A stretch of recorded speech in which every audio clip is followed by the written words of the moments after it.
Do creationists believe in natural selection? When people say they've observed evolution happening, what have they really seen? Stay tuned to find the answers.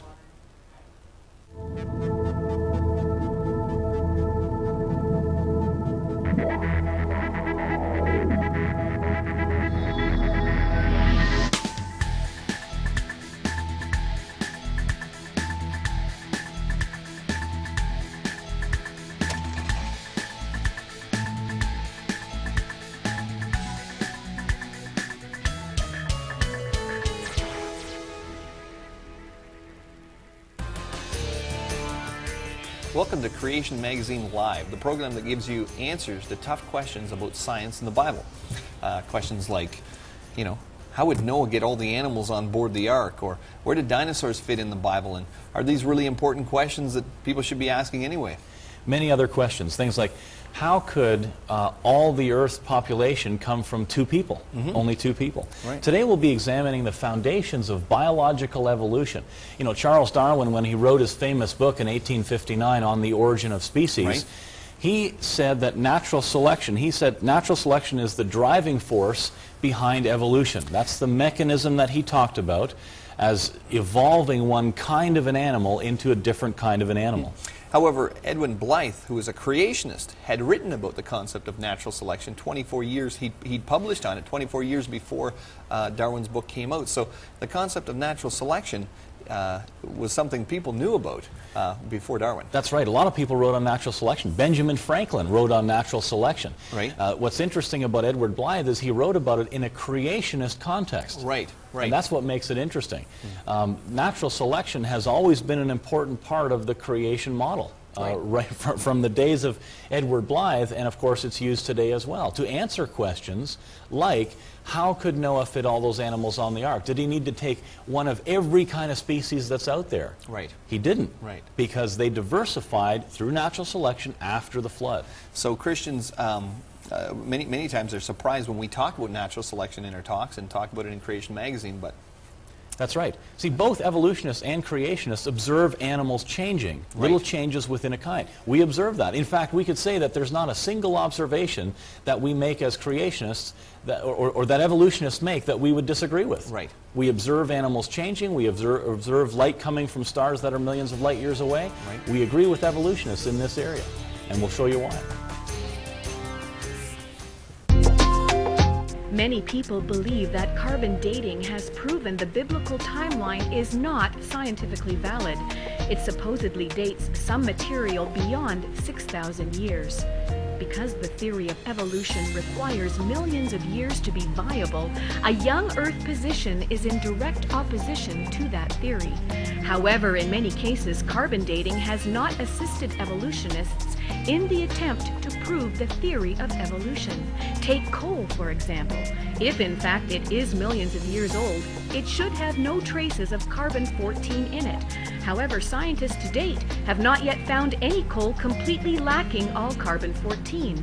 While this may baffle many scientists, it makes perfect sense to creation scientists who believe that the Earth is relatively young. Creation Ministries international staff, many from a wide variety of scientific disciplines, have produced thousands of articles now available in a massive online database. www.creationontheweb.org has grown to become the world's most powerful internet resource on the creation evolution issue. There are more than 5,000 articles already online, and new articles are added daily. Some of the topics covered include the feasibility of Noah's Ark and the evidence for a global flood, the age of the Earth from both the Bible and science, scientific arguments against the Big Bang and models that explain observations in astronomy within a young Earth time frame, recent discoveries that support dinosaurs fitting with biblical history, and many, many more topics. These thousands of articles are available for free 24 hours a day to anyone on Earth with an internet connection. One of the main reasons that CMI built this website is to strengthen the faith of Christians. Genesis is one of the most attacked areas of the Bible. CreationOnTheWeb.org provides logical, scientifically accurate counterattacks in this area. As 2 Corinthians 10 verse 5 says, "We destroy arguments and every lofty opinion raised against the knowledge of God. Got questions? Get answers at creationontheweb.org.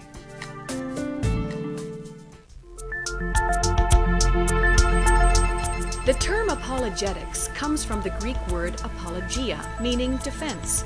It refers to the type of defense given in a court of law. Christian apologetics is the reasoned defense of the Christian faith against objections. The Apostle Paul said, "We demolish arguments and every pretension that sets itself up against the knowledge of God." 2 Corinthians 10, verse 5. Christians today need to study apologetics as we love the Lord with our mind as well as our heart.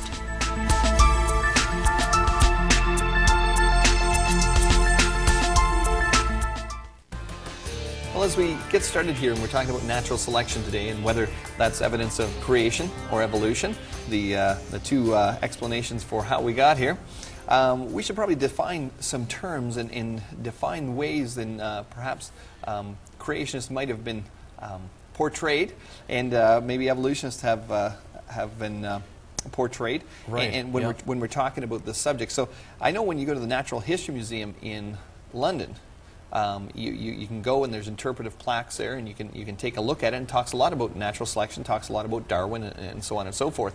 And if you look at the plaques, they sort of start steering you down a trail of thought that might not be as accurate as you and I would agree with. Okay. So Well, what do you I'm mean just by going to, that? well, let's take a look at some of the plaques. That if you went there looking at evolution, it said, Darwin's work supported the view that all living things have developed into the forms we see today by a process of gradual change over a very long period of time. And it says this is what's meant by evolution. And then it says many people find that the theory of evolution does not conflict with their religious beliefs. Okay. So already they've given you a little caveat there that says, well, you know, you can marry the idea of evolution into your religious beliefs. That's not going to be a problem. And then another plaque says, before Charles Darwin, most people believed that God created all living things in exactly the form that we see them today. And it says this is the basis of the doctrine of creation. Okay, and that is certainly not what we believe. Right, and it's not what the Bible states either. The Bible doesn't state that God created everything in exactly the form that we see them today. I mean, people use this as an argument against the Bible. They say, well, you know, the Bible says God created everything, you know, the way it is, and we see things changing, so therefore the Bible's wrong. But when you actually go and read Genesis, it says, you know, 10 times that God created specific types of animals and plants to reproduce after their own kind, which is exactly what we see. Right. Yeah. Right.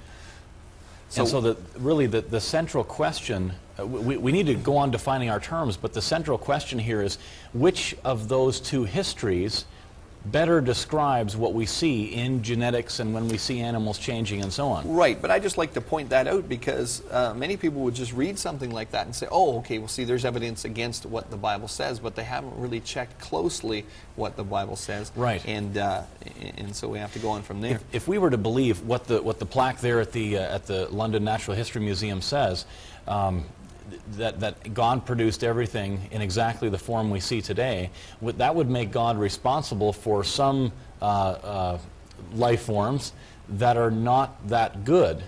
For example, it's kind of funny, but I mean, if you think of the dog kind, you can think of dogs that are kind of at a genetic dead end. Right. And we often make fun of the poor poodle. Right. And we just use that as an example of a dog that has been bred to such an extent where a lot of the genetic, the robustness within all that genetic information has been culled out over time, and you wind up with something like a poodle or a collie or a bulldog. Right, because we call them purebreds, but you should call them inbreds, and we know what happens with inbreds after a while is you get a lot of mistakes, a lot of problems. And problems. But we could think of like the bear kind. We don't need to talk about dogs. We can think about bears. If we think about the bear kind, there's all kinds of different types of bears. Right. God created unique kinds to begin with, and today we have all kinds of variety within the bear kind. Right. But the panda is like the bear version of the poodle. The panda's at a kind of a genetic dead end. It only eats bamboo. It can only eat bamboo. If you don't give it bamboo, it'll die. It's not capable of this robustness in its life. And these other types of, if we go back and think about dogs, of course dogs change into different dogs. There's they remain within variability their there. kind. Where did that variability come from? is really one of the things we want to talk about. See, as we're defining terms, you know, we talked about, I believe in the episode 1, that you know, there's different types of science. So if we're going to observe evolution, you know, you referred to the fact when people say they've observed evolution happening, what have they observed? And of course, if we're going to try to prove a theory or prove a hypothesis, then by the scientific method, we would have to have a method of investigation involving observation. Like, you'd have to be able to see it. So if I want to test the theory of gravity, I can set up an experiment, we can repeat it, I can show it in the present, I can observe it happening, et cetera, et cetera. Right. So really we're going to be talking about whether we can observe evolution, not just observe natural selection, because we'd agree that natural selection does occur. So when we talk about natural selection and evolution, a lot of Christians think, well, aren't you talking about the same thing? Right. They Isn't equate, natural selection the same thing as evolution? Right. They equate natural selection to be evolution. But here's a definition of evolution. The general theory of evolution was defined by the evolutionist Kirkut as the theory that all the living forms in the world have arisen from a single source, which itself came from an inorganic form. So what he's saying is, to put it simply, there was a simple life form that just happened to spontaneously generate. And that simple life form would have a limited amount of genetic information. So if we put it into an analogy, let's say, of a book of information, the Right. DNA that would code for that simple life form would, let's say, be one book full of information. But if we take something like a horse, it would have a tremendous more amount of information. So let's say there's 10 books of genetic information that would code for the horse. So the question is, where does the new genetic information come from? Right. If you're going to change a lizard or lizard-like creature into a bird, where does the new information for wings and feathers and aerodynamic structures and all that stuff come from? So yeah, evolution, the way the story goes, Yeah. which we don't believe, Yeah. but the way the story goes is exactly as this fella here defined it. All life came from a single cell, and Right. as you already said, that would require an information gaining process to go from something like a single cell to a Right. to a lizard or to a horse or something. Single cells obviously don't have information for hair and hooves and the other Right. things we find in horses. So it would have to be a creative process. Evolution would have to be a creative process, creating new information. And you know, is that the type of change we see when we look at natural selection? Really, that's one of the things we're going to be talking about. This is the key issue. It all boils down to the genetic information. Right. And an understanding of this issue really needs to get to that level of science, Right. the genetics. Is new information being generated? That's what evolutionists have to come up with. Right. They have to have a mechanism that generates new, never before existing genetic information Right. that can build all these bigger and better structures. Right. That supposedly never existed before. Right. Right. Never before existing information. Back when there was only a single cell that gave rise to all the diversity of life, there wasn't information Right. for skin and hair and heart and a brain and so on. Right. So you have to generate it somehow, according to evolution. Right. Now, Dr. Werner Gitt is an information specialist. Since we're talking about information, we'll go to an information specialist. He wrote a book called In the Beginning Was Information that you and I both love. And in his book he says this: a code system is always the result of a mental process. It requires an intelligent origin or inventor. It should be emphasized that matter as such is unable to generate any code. All experiences indicate that a thinking being voluntarily exercising his own free will, cognition, and creativity is required. Right. He goes on to say, there is no known law of nature, no known process, and no known sequence of events which can cause information to originate by itself in matter. Right. Now, do you realize what a serious problem that is for the evolutionist? It's a tremendously serious problem. Here's an yes. information specialist Yeah. saying that information never comes from naturalistic processes. It Right. always requires intelligence. It's And a great time to be a Christian. It's true, because when you think of any code, any type of code, which information is that's probably one of the better ways to define information, is a code. If you see a code system, like Right. we're speaking a code system right now, that's how people are understanding us, hopefully, or if you're reading or something, it's a code. So we know that the DNA is actually a code. They call it the genetic code, not just because it's a good analogy. We know it's a code system. And so, if I were to take a piece of chalk and write my name on a chalkboard, it's not because of the chalk, the material, that there's the information from my name, Calvin, there. It's because of my mind adding you know, because of the arrangement of the parts there, there's no information in chalk. You can have chalk, the White Cliffs of Dover, there's not a lot of information there, but if an intelligent mind, and that's what Dr. Gitt is discussing and there. He talks about in his book, there's different levels of information, how we understand information, and the same thing is happening in the DNA. Right. You think about the language that is there in the DNA, written chemically, but Right. that language needs to be common within the cell in order for the structure of the chemical letters on the DNA to mean anything. Right. You have to have a translation device in there that can understand it, just like the people listening to us right now can understand it because they've got a translator. But only if they know English. Exactly. If they don't know English, then we're communicating sounds, but it's not any information. Right. When we come back, we're going to look at examples of animals changing over time due to natural selection and see if it supports creation or evolution.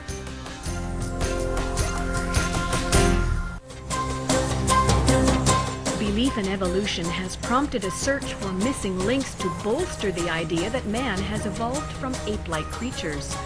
This has led to some colossal scientific errors, one of which was Nebraska Man.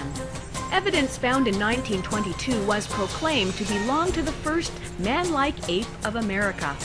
The Illustrated London News printed a picture of the ape man showing the shape of his body, head, nose, ears, the amount of hair he had, his wife, domestic animals, and tools. And what was the evidence for the illustration? A single tooth. And not just any tooth, but the tooth of a pig.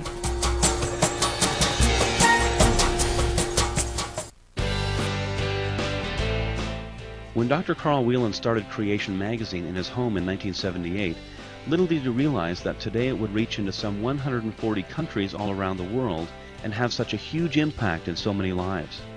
This unique 56-page full-color family magazine refutes evolution and gives God the glory for the amazing creation we see all around us. It gives you the answers to defend your faith and uphold the true history of the world found in Genesis. Creation magazine is an essential tool for anyone wanting to immunize their family against the anti-biblical worldviews bombarding us from all sides. With no paid advertising, every page in Creation magazine is full of powerful articles, ammunition to intelligently discuss nature, history, science, the Bible, and related subjects. Although written for lay people, every effort is made to ensure that the content is technically accurate so that even experts are satisfied. And young children look forward to the section written especially for them. The exciting articles also provide great witnessing material that you won't find anywhere else. Many have come to faith in Christ because of subscribers sharing this magazine with them. So subscribing not only boosts your faith, it enables you to get biblical truth into your community in a special way. Subscribe today and have it delivered to your home every 3 months. Visit www.creationontheweb.com for subscription information or call the CMI office nearest you.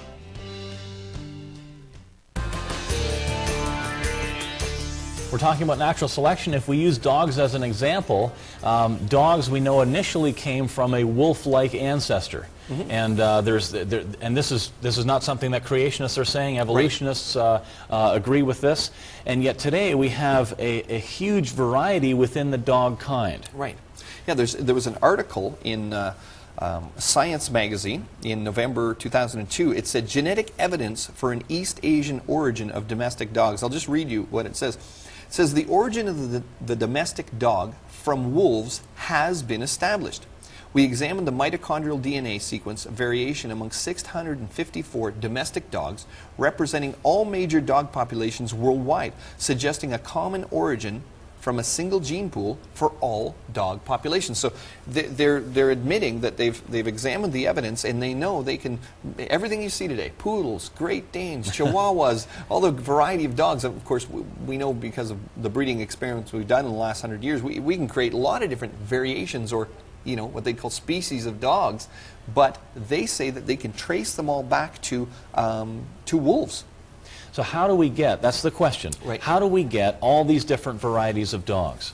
Right. Evolution theory might postulate that you need to generate all this genetic information for all these different types of dogs. You've got Dalmatians that have white fur and black spots and so on. Then you've got large dogs and small dogs, and you've got to generate all this information. Right. Where the Bible suggests that God created individual kinds of animals to begin with. So within the dog kind, He would have put the genetic information there to begin with. That fits exactly what with Right. what we know about information theory. It takes intelligence to get information, Dr. Gitt was saying. Right. And so he put the information there to begin with, the infinitely intelligent creator God, and that's been diversifying ever since through natural or artificial selection with these domestic dogs. Right. So if we think of if we think of biblical history, take the example of Noah's flood. Okay. And two of the dog kind would have got on board the ark, Right. and they would have got off the ark after the flood. So now you've got two dogs living on the earth, and they get married and have kids, and they get married and have kids, and so on. And, Right. it's a Christian program, so we need to dress it up a little bit.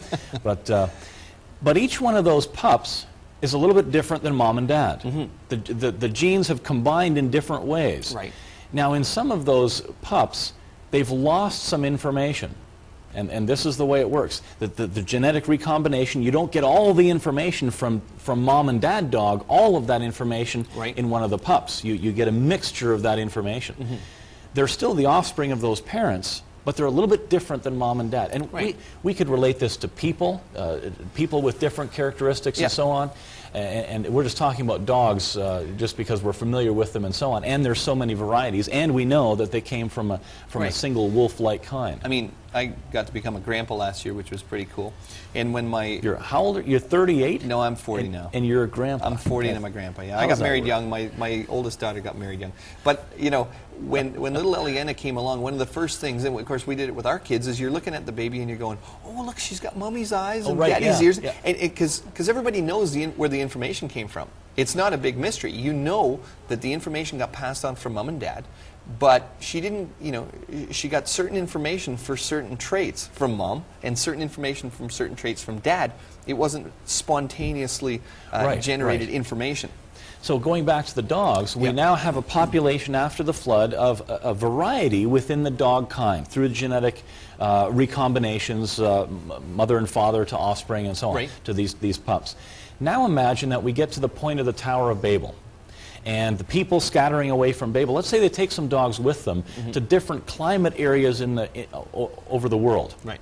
So from the Middle East, let's say some move north into Europe and England and so on, where it's colder, and they have a variety of dogs there. Some have long fur, some have short fur, and so on. Right. After a while, in that climate area, the dogs that are better adapted, we would think the dogs with long fur, so the dogs with the genetic information for long fur, produce long fur, Right. they would perhaps be more healthy, leave more offspring, and so on. After a while, in that area of the world, in that climate area, Right. all you have within that dog population is the genetic information for long fur. So you get dogs, let's say, move into an area. Let's say it's warmer. Let's say it's the summertime. But then the winter comes. So you've got the long-haired dogs, they can survive. The medium-furred ones perhaps leave. And the short ones, if they don't leave, they die. That's right. So you end up with just the ones with information for long hair. Right. You've now, in that population has now become adapted to their environment through natural selection. Right. That's natural selection. Right. That's, now this is a very simple way of talking about it. It's much more complex than this, but Right. these are the basic things that we're talking about on Creation Magazine Live. It's the same thing that Creation Magazine does. Yeah. We take these scientific concepts, our scientists do that, and we try to explain these things at a Right. layman's level, Accurately, but so that people can understand but still them. understandable. Because a lot of times when this stuff is talked about, there seems to be so much jargon or so much, maybe perhaps leading you towards a certain conclusion rather than just looking at the evidence. I mean, really what you're talking about is, okay, if these dogs with long hair keep breeding, then you're just going to see long-haired dogs. It's kind of like my wife and I've got blonde hair, blue eyes. She's got blonde hair, blue eyes. Guess what my kids have? Blonde hair, blue eyes, because we only have that information. So until, my son-in-law, the rogue, came and stole my daughter's heart. No, I'm just joking. He's a really nice guy. Until he came along, and he's got darker hair, darker eyes. So I'm going to see some variation in my grandkids now. Well, hopefully, Ellie, Right, she's but I mean, there's recessive genes and all. Right. It's much more complicated Right. than we're saying. But the point here is Yeah. that going back to the dog example again, in that colder climate, Yeah. you've now lost the information to produce short fur. Right. So when you use terms like adaptation, when I was growing up, I used to think that somehow they were like gaining new information and they adapted to their environment, but the information was already there. That's not what's going on. Right. The information was there, and they've actually lost some genetic information. Evolution requires the gaining of massive amounts of new genetic information, as we've already said. Right. Natural selection is not evolution. So you've got all this information, you can divvy it up different ways, therefore you see variation. I mean, they've estimated that there's 10 to the 80th power atoms in the known universe. But geneticists have said that there's 10 to the 2017th amount of variation, that if a man and a woman, any man and any woman on the planet today, could keep producing offspring, that'd be scary for the lady, but if they could keep doing that, it would take 10 to the 2017th power before you'd get an exact duplicate. There's that much variability between the or possible recombinations of the genetic information. That's correct. Huge amount of information in the genes, and that refers to people. But we've used dogs and fur length as an example. We could think of other examples of natural selection as well, or as natural as we can think of. We can think of mosquitoes and DDT, mosquitoes and pesticide. This would, many viewers would be familiar with this. DDT was sprayed, and this was a studied example. It wipes out 99.9 whatever of the mosquito population. And those that already have the resistance go on to repopulate the mosquitoes, and now, because whatever their variation was, they've got that ability to overcome the pesticide. They repopulate the species. You've now got an entire species of entire group of mosquitoes that are resistant to the DDT. But it's not. And the newspapers write this up as evidence for evolution. We see evolution happening all around us. It's happening everywhere. How come you creationists can't see this? We see it, but when you look at it at the level of information in the genes, it's not evolution. There's no information being gained. I always wondered why, you use that sanitary, that hand the hand sanitizer. It says 99.9% of the germs killed. I thought, well, why doesn't it kill 100? Because it seems as if that there is a portion of that population that you can't kill with that particular. It has a resistance to the hand sanitizer. It's the same example. As a matter of fact, when they, there's been several expeditions up to the Arctic and stuff, and sometimes they recover the bodies of people that were lost and died up there, and they revive some of the bacteria. They'll test the bacteria of someone that died 100 years ago, let's say, and they'll test it with pesticide or bacterial agents. That were created after that person died, and the bacteria will be resistant to it. They're already resistant. So they had the resistance already. That's the point. It couldn't have evolved it because they were created after, so it already had the resistance. Nothing new is being generated. And really, that's the main point when we look at animals changing over time, and they do, and we agree with that, and evolutionists observe that. The difficulty is they're saying that that's evidence for evolution. If we observe these little changes, imagine if you had millions of years, you could get big changes. But you can't, because they're not adding new features. They're not adding new genetic information to build bigger and better structures. And really, that is the main point with biology and evolution and natural selection. It supports the Bible and doesn't support evolution.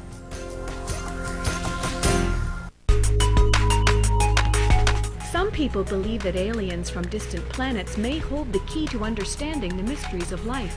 However, belief in life in outer space is rooted in belief in the theory of evolution. A popular pro-ET website says, over the last half-century, scientists have developed a theory of cosmic evolution that predicts that life is a natural phenomenon likely to develop on planets with suitable environmental conditions. In other words, if it happened here, it must have happened elsewhere. But repeatable science shows evolution didn't happen here. There is a message from a higher intelligence that tells us the real solution to life's mysteries. For God so loved the world that he gave his only Son, that whoever believes in him should not perish, but have eternal life.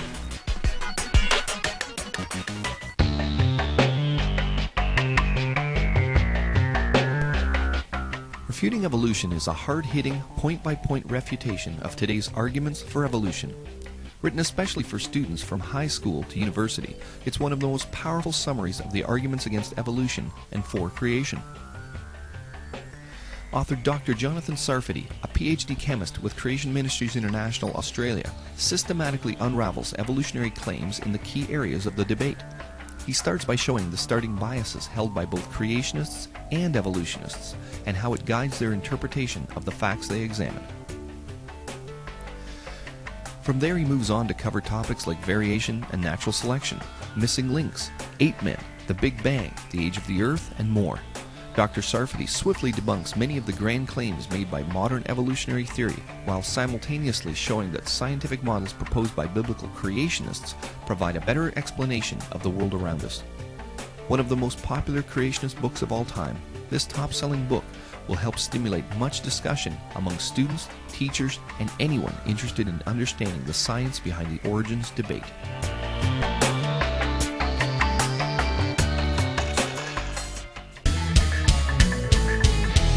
Well, we're back, and this is in the news section. We always like to talk about, some of the newspaper reports and the latest science or what's going on. Right, and it doesn't seem hard to. You don't have to go very far checking out the news reports before you come across something that seems to have something to do with evolution. It's highly promoted in the news. Yes, yeah. For this week, we've chosen an article that was actually discussed in Creation Magazine called "Too Dry for a Fly," and I'll just read some excerpts right out of Creation Magazine. This article in Creation Magazine. And it concerns the adaptability of a fly in rainforests that are used to hot and humid conditions. Okay. The rainforest fly, and this is the technical word, Drosophila birchi, lives in, not surprisingly, rainforests, where the air is humid and everything is nice and moist. So scientists, the Australian rainforest where this paper was written on, it's becoming fragmented and so on, and there are portions of it that are getting drier, apparently. Right. And so scientists decided to test this fly in the laboratory to see how quickly the rainforest fly would be able to adapt to a drier environment. Mm-hmm. Okay? Now they did this over 50 fly generations, and since flies can reproduce so quickly, it doesn't take a lot of time. Right. And then the article goes on, the astonished researchers thought something must be wrong because they took these, after 50 generations, they took whatever was left over, like they took these flies and dried out their environment and then took the survivors and bred those and then dried them out again and took the survivors and bred those, attempting to get these flies to evolve to drier conditions, but they didn't. They couldn't. And the researchers were astonished. The article says, as other evolutionists have commented, this was a complete surprise. For creationists, this is a classic example of the built-in limits to genetic variation and therefore evidence for biblical creation. Right. Okay, how do we get there? It's because it's just like the dogs that we talked about. Right. Once they get into it, once they become adapted to a particular environment, like these flies, they became adapted over time to this rainforest, this hot and humid environment. Right. They've lost the genetic information to survive in drier conditions, whatever that genetic information was. Right. So you cannot take flies from that population and expect them in a drier population to survive. They don't have the genetic information, and they're not going to evolve it. So they've come from a source, maybe a common ancestor of these flies that have been split up. You take out the different variation, the genetics that, okay, these ones can survive in this area, so the ones that can't, they drop out of the population. And then these ones go here, and they've got information to allow them to survive in this, climate or something, and then the other information drops out. So it looks like almost maybe two different species of flies, because they seem to be adapted to the same, different areas. But all they've done is come from a common pool of information and been divvied up. Of course. And the researchers, these evolutionary researchers realized this as well. Right. They did these same types of experiments on flies from other areas that are related to these flies. Right. But those flies were from moderately dry areas already, not from super dry. Right. But those flies had not undergone that natural selection process to become adapted to that moist environment in the rainforest. Right. So they still had the genetic information to be able to adapt to drier conditions. Right. And so these researchers, okay, well, it works with these other flies, but these rainforest flies, let's see if they can adapt, and they couldn't. So it would be the equivalent of taking a short-haired breed of dog, let's say a breed of dog that we've bred to have really short hair. And just taking those kinds of dogs, putting them in a cold environment, and seeing if you're going to get a breed of dog with long hair so that they can survive in the cold environment. Won't work. But it won't work because if they don't have the genetics to start with, they're just going to die off, and they're never going to acquire the trait for long hair. That's been bred out of them. They've lost it. They can't recombine it. The original dog kind obviously had all this genetic information to adapt to all these different climates, and it's the same thing with the flies. We could talk about dogs or flies or even people, the different people and so on. But if we're talking about flies or dogs, the initial fly or dog or living organism had that genetic information to adapt to these changing climates. See, natural selection is a wonderful process put in place by God. It's brilliant engineering. Imagine what would happen after the flood if natural selection didn't happen. After the flood, you've got the climate worldwide still settling down. I mean, you've had a worldwide flood. It's going to take several years or decades or centuries for that catastrophism to settle down. And there's going to be atmospheric effects and so on. Climate changing, if natural selection wouldn't happen, many of the animals getting off the ark may have become extinct. Not able to adapt or even to more these other climates. Because some of them have gone extinct, so you would have even more. Even more going extinct. Yes, that's right. Now, I remember when I was growing up in school, they would always use a classic example of the peppered moths. Oh, yes. And this was proof of evolution. As a matter of fact, I remember reading in books that it was the most, it was their best proof for evolution, because the story went that, you know, at a certain period in England, you had these moths, and there was some dark-colored ones and some light-colored ones, and then supposedly because of the Industrial Revolution, there was a lot of pollution, that these trees where the moths like to settle, you know, the bark got a little darker because of that, and so now there were more light-colored moths at first, and now, see, they got selected out, and now there was more of the darker-colored ones surviving. Because they weren't camouflaged when they apparently sat on the trees during the day for the birds to eat. But again, all we're seeing here, even if that is exactly the process that happened, all we're seeing is variation within a kind. There has been no new information generated, because we started with dark and light colored moths, we ended with dark and light colored moths, so even if that occurred, which we would say, yeah, that sounds like a reasonable process, it's not evidence for evolution, it's just natural selection. The information was already there. I mean, but of course the story gets even better, and you and I know this.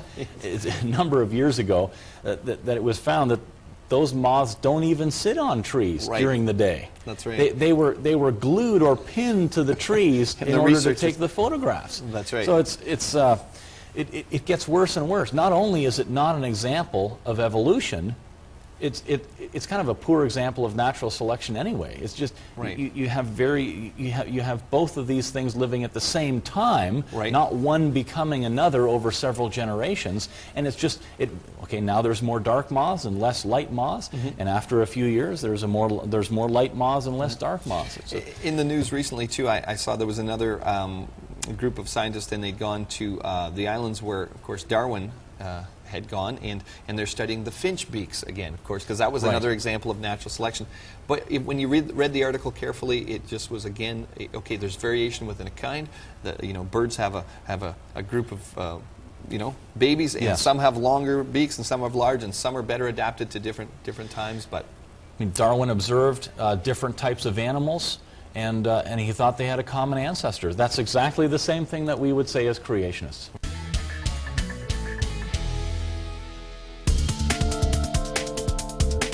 The giraffe's heart is one of the most powerful among animals today.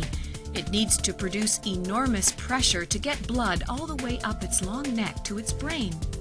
This is powerful evidence for a creator, because with such high blood pressure, only special design features around its brain prevents it from blowing its mind when it bends down to take a drink.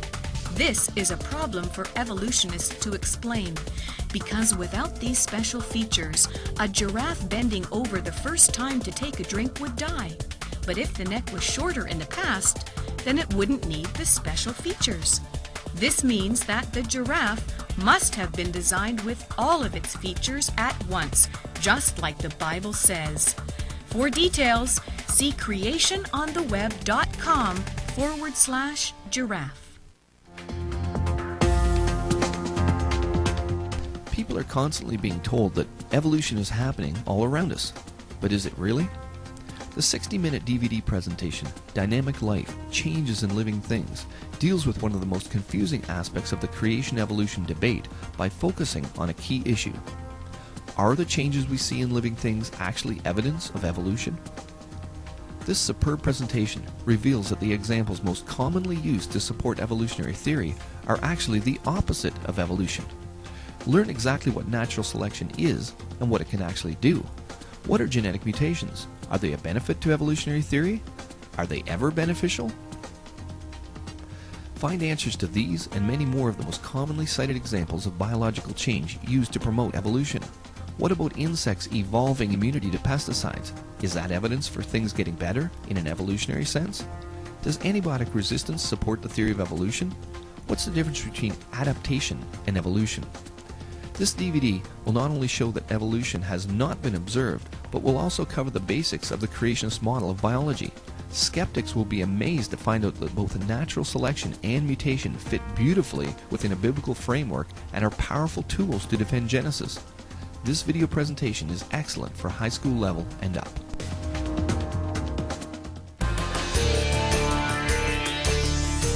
Now we're talking about natural selection and animals changing over time, but the type of change that we observe has nothing to do with evolution. Right. We observe change, yes, but it's change, first of all, within a kind, totally within those biblical parameters, Right.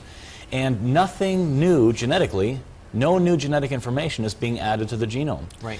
It's interesting that it's in fact impossible for animals to do anything but reproduce after their kind, exactly what it says in the Bible, because in order for you to do that, or in order for living things to do that, they would have to add in information, genetic information. Right. And you never see that. We used the example earlier of a lizard turning into a bird. I mean, if you study the genetics of what that would, a lizard doesn't have information for wings. It doesn't have information for beaks. It doesn't have information for even, some birds are migratory.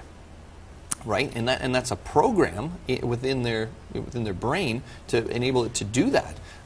Many different things that a bird has that a lizard doesn't. So if at one point in time there were no such thing as birds, where did the actual DNA programming come for wings and feathers and beaks and all those things? As that an never existed evolutionist, before? they need to generate that information naturalistically without God. Right.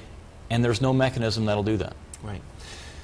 Now, if we relate this to one of the biggest questions that we get at our ministry, Right. and it's frequently answered in Creation Magazine. There's articles every few years. Of course, it's in the Creation Answers book. Right. How did Noah possibly fit all of these animals on board the ark? And I used to use this when I was a non-Christian, and someone approached me about the Bible. I don't know where I picked it up, but it made sense to me, and I would often ask Christians that question. Like, do you really, if there's millions of animals all over the world, how would he possibly get it? Come on, he couldn't have done it, et cetera, et cetera. Yes. A lot of the skepticism stems from folks who haven't done the math. They haven't looked into it, and they think that creationists don't accept natural selection. Right. So then all of the millions of species that we have today, Noah would have had to take those on board the ark with him if creationists don't believe in natural selection, and we don't have that diversity over time in the living kingdom. Right, and that's what I used to think too. Did Noah have to take 2 poodles and 2 Great Danes and 2 Great Pyrenees and 2,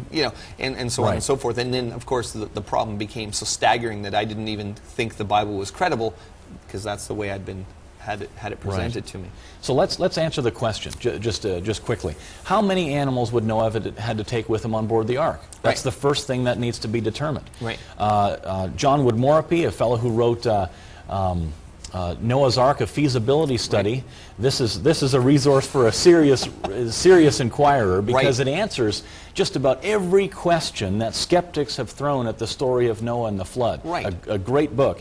And of course, one of the things he does is, well, how many animals would Noah have had to take? The Right. Bible gives us some clues there, 2 of some, 7 of others, and so on. Of the land-dwelling, air-breathing animals, he didn't need to take fish and that sort of thing. Yep. So you get to an upper limit, when you do the math, of about 16,000 individual animals. Right. And that is, he's being very generous, giving the evolutionists all the outs that they can. Right. So 16,000 individual animals. So 2 of the dog kind. Right. Like we read earlier, the quote in Science Magazine where they said they know that all the breeds of dogs we have today came from wolves Yeah, he they've wouldn't have had examined to take the 650 some Right. varieties of domestic dogs. That's right. You take 2 of the dog kind. It's easy.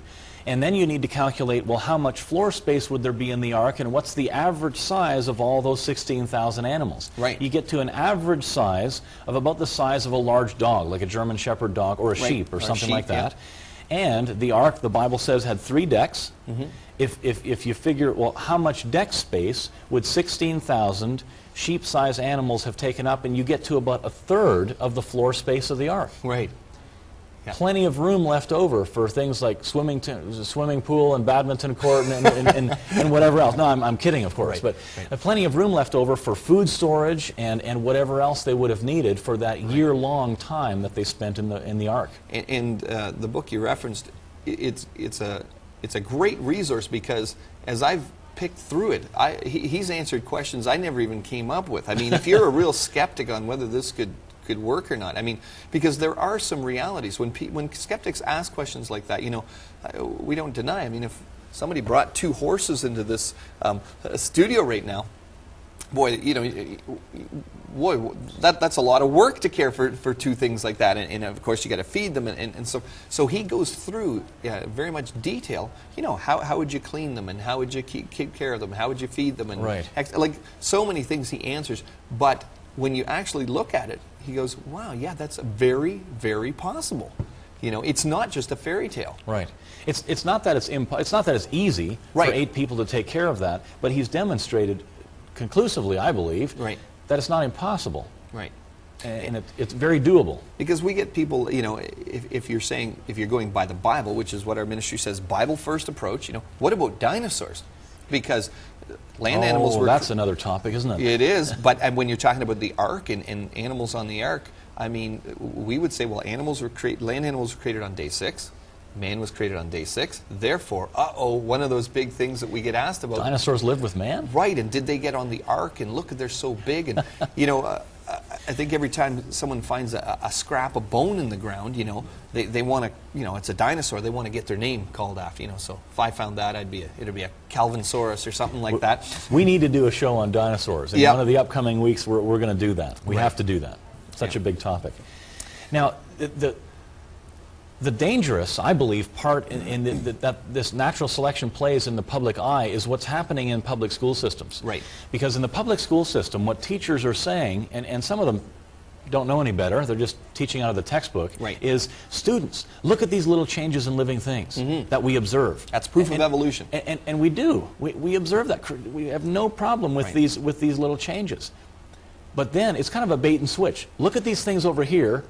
And imagine if we had millions of years, those little changes that we observe could add into the big changes that evolve one kind of an animal to another. But it can't happen. And yet students are given, they're given a process, natural selection, for which there's a lot of evidence. And then there's this extrapolation, unwarranted extrapolation made that if we had millions of years, you could get evolution. Right, because if natural selection was providing even a little bit of new information when it happened, then you could say, okay, well, given millions of years.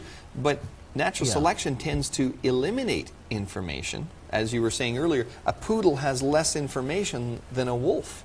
And if we didn't, you know, take care of the poodle, it'll be naturally selected out of the population pretty quick. It would be unselected if you put them out in the wild, wouldn't it? That's right. So it's really not fair for an evolutionist to use natural selection as a real mechanism for the grand theory of evolution. It fits the creation model, because you're seeing less and less information over time. We live in a sin-cursed world. We'd expect that anyway. And you're seeing that information being diversified and specialized in the living things. But no new information is added. And so you certainly wouldn't hear an evolutionist say, oh, I believe in creation because of natural selection. And yet we agree with natural selection, and we say that's not evidence for evolution. So, you know, I always try to bring people back to, you know, this isn't just a scientific argument. This isn't just something for us to talk about. This has real consequences. You know, most people are familiar with the Columbine school massacre. that occurred, I think it was 1998 and 1999 actually. And you know, there was some diaries left by some of the perpetrators that, you know, took part in this. And this is where a group of kids went into a school and just started shooting people and stuff. And one of the diaries contained this comment. It said, "Sometime in April, me and V," it was a friend he was referring to, nickname, "will get revenge and will kick natural selection up a few notches." I mean, this person obviously, you know, probably believed in Darwinian evolution, that it was survival of the fittest, and natural selection is often equated with survival of the fittest. And here's someone taking their worldview and putting it into action, so to speak, with very bad consequences. He's using a biological principle rather than the Bible for their moral code. And I mean, if you look at here's a quote I use a lot. This is William Provine, and he's a professor of biological sciences. So it's biology that he's an expert in. Right. But look at his worldview because of it. He says, "Let me summarize my views on what modern evolutionary biology tells us. There are no gods, no purposes, no goal-directed forces of any kind. There's no life after death. When I die, I'm absolutely certain that I'm going to be dead. That's the end for me. There's no ultimate foundation for ethics, no ultimate meaning to life, and no free will for humans either." So what you believe about where you came from dramatically affects your whole worldview, and we've been saying this on this program. That's what that's one of the things that our ministry makes clear: the science and the moral aspects of what you believe about where you came from.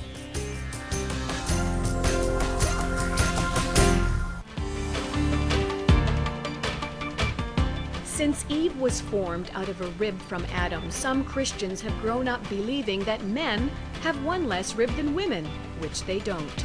Some anti-creationists have used this to mock Genesis.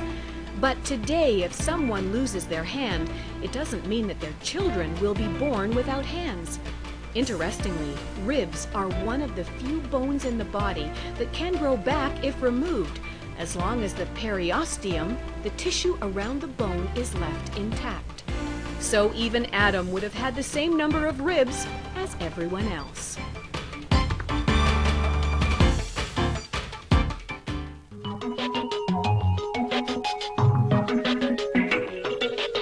Finding answers to questions about the origins debate. Creation or evolution? When the results are in, which one is supported by scientific observations?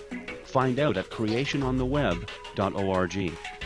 Creation scientists and researchers from around the world have contributed more than 5,000 articles, many of which appeared in leading creationist publications like Creation Magazine and the Journal of Creation over more than 30 years.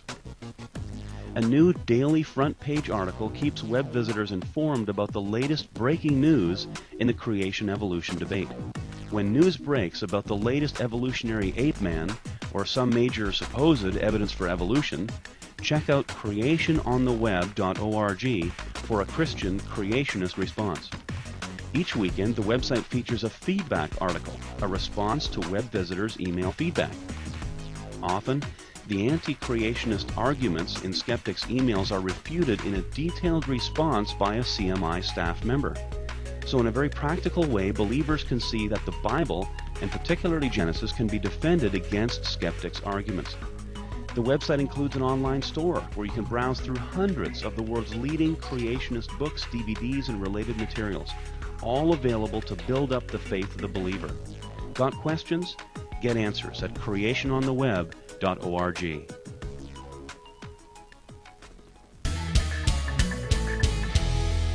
We get a lot of feedback from folks all over the world. They write emails into our website, and we answer those. Our scientists generally answer some of those articles. If they're not already, if the answer already isn't contained in the 4,000 and more and growing articles that are on the website, there will be a response. Usually on Friday. Friday is the Feedback Fridays, we call them, which is where we take a letter, some feedback from someone who's written in, and our scientists go through it and explain it. And one of the feedbacks that came in is I just found this interesting. He wrote a very, very technical question, and it was answered by one of our scientists. We're not going to do that here. But he said that as a result, there was an interesting piece on the complexity of genes, and as much as I hate to admit it, this is a Christian fellow, my faith is wavering due to this. So he saw something from an evolutionary perspective Right. on the complexity of genes, and it caused his faith to waver. And I think of my own story, you know, growing up, and when I started exploring this issue, reading the books and so on, Right. at first I was what you'd call an evidentialist. Right. Right. The evidence was important to you. The evidence was important, and it is, Yeah. but it needs to be properly understood. I wasn't there yet. Right. I was just going with evidence. Look at all this evidence for creation, and here's this evidence, and evidence in geology and biology and Yeah, so yeah. on. And then I'd watch an evolutionary program on television, and I'd see their evidence Right. explained from an evolutionary perspective. I didn't realize that that's what they were doing. Right. You just took it as a fact. I just took it as a fact, and I got scared. And oh man, is Christianity not right? Maybe it's wrong. Maybe I'm being led down the garden path here. And Because, let's face it, people are interested in the evidence, and maybe if they've never been taught that there are presuppositions behind the facts. I mean, one of the most popular TV shows out there right now is called CSI. You know, and crime scene investigation. And of course, you know, people are into that sleuthing, and let's examine the clues and use scientific methods to examine the clues. And you know, I think the tagline's, you know, follow the evidence because it never lies. But that's not Right. true. There's facts, you know. If this is a fossil fish in a rock, that's the fact. But how it got there, that's an interpretation. you have to make up a story to explain Right. something that happened in the past. And you can use scientific methods to do that, but it's you know, as a Christian, this fellow here, he says, my faith is wavering due to this. Well, we know that happens a lot. That's why our ministry exists. It's a dangerous position to be in, to Right. be, you know, flung to and fro by every wind of evidence. If you know, if we paraphrase Ephesians there. Ephesians 4:14 says that, you know, you're like forever wandering around looking to, you know, people are telling you clever lies and you're changing your mind about what you believe. That's a tough position to be in, because then you can't go to the Bible. You can't just open Scripture, and God's got a lot of promises in there, and you know, you can't just read it plainly and go, wow, you know, and have confidence in the God of the Bible. So understanding these things that we observe in the fossil record, in the rocks, in biology and so on, we need to understand that it's from we need to think from an axiomatic or a presuppositional approach. Right. It's all about the faith position that we have about the past. Either God's Word is true, that God created and there was a global flood, or millions of years of history. Because the evolutionists that, you know, the strong evolutionists, someone like Richard Dawkins or someone like that, you know, there are serious challenges to the theory of evolution, but they don't change their position just because there's a little piece of evidence that somehow contradicts. Of course, there's a lot of evidence that contradicts their theories, but they don't, you know, they're not going to throw out their faith position simply because of that, and neither should a Christian. Even more so. That's right. A Christian. There's another article that was, or another feedback that came in. Why wouldn't God use evolution? We get this and a we've lot. dealt with this already in the past couple of programs. This is from someone in the USA. Right. He writes, "Evolution is not evil. In fact, my question is, why wouldn't God use evolution?" And at the end he says, "There's no reason why God would not do it this way. It makes absolute sense." Well, you know, we hear that a lot, of course. We hear that, you know, why wouldn't God use evolution? And, you know, there's a quote from a man named Jacques Monod, and he was an atheist, he was an evolutionist, and he did a lot of work in genetics and stuff. And he was actually in an interview situation one time, and the interviewer was of the same opinion as this fellow. He believed in God, but he believed God had used evolution. He was a theistic evolutionist. Theistic Believed in evolutionist. evolution, but he also believed in God, a theistic evolutionist. That's right. Yeah. And he asked Jacques Monod the same question. Of course, Monod was an evolutionary atheist. And he said this to him. He said, you know, one could conceive of God using randomness, mutations, natural selection, evolutionary methods, just so long as there was a pattern which he was imposing upon the results of the chance mutations, which is a little bit contradictory. You've got, you know, anyway. And Monod answered him. He was polite. He said, well, if you want to assume that, I've no dispute with it, except one, which is not a scientific dispute, but a moral one.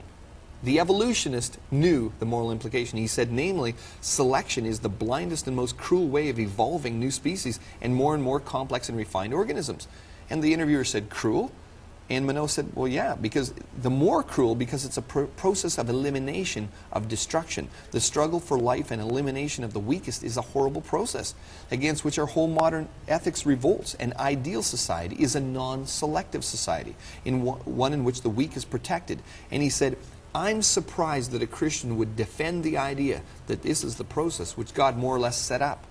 in order to have evolution. So here's an atheist who recognizes that you can't have evolution the way it's talked about in Christianity. Lots more in upcoming programs. Come back next week, and what are we going to talk about? Mutations next week.